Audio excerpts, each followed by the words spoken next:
So guys, meron pala tayo dito binibintang trio hiraw. Ayan guys. Ito yung ating sit A, no? Ito guys ay pahulugan.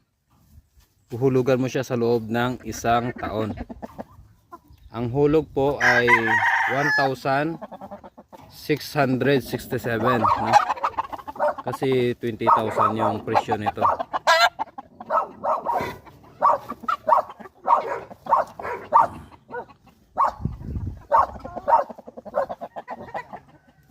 Kung sakali man na hindi pa siya mabili at may nangitlog dyan, no?